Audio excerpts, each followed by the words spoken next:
People will walk away from your ass if you ain't willing to play the right game. It happens. The playing field should be even, but we know it ain't gonna never be that way because of the society that we live in. We already know that. In my opinion, they say that this is a patriarchal society. I feel like that more women got control than the men do.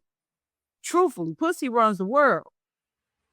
But at the same instance, though, I feel like that there should be a way that at some point we got to be able to work with each other. So to make it clear on what we as women should be aware of when it comes to dealing with our men.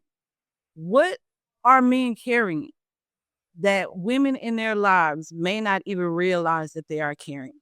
He has a heart. He has a heart that need to be tended to, cared for, and thought of. Simple as that. He has a heart. You know, he has other parts of his body I'm sure you pay more attention to. Focus more on his heart. Yeah. Yeah, absolutely. I thank you for that, Mark. Thank you so much. Mark Elliott, host of When Blk Men Talk. Thank you so much for joining us. Please let my listeners and my followers, my subscribers, my family, let them know where to follow you so they could check out your show. Hey, well, there's a catalog. I ain't a modest motherfucker. I'm gonna tell you, there's a catalog of Spotify, Apple iTunes, Heart Radio. A lot of the podcast platforms were there. I've been doing this for a while. I've been talking, and basically, I said provocative form of dialogue. I love this self-evaluation, empathy, humility. That's what we're about for the most part. We talk about just about any and everything. Different people come on. I mean, give a click, give a listen. I appreciate it when you do. But yeah, it's just conversation for the most part. But you never know what conversation do. You never know what to inspire. You never know what to sports. Absolutely. Well, I thank you, Mark, for joining me. And thank you all for joining the Realist Lounge, where culture meets context. Peace. Pull up a chair. It's time to make the people aware. Bringing culture into context. Truth, no nonsense. The Realist Lounge.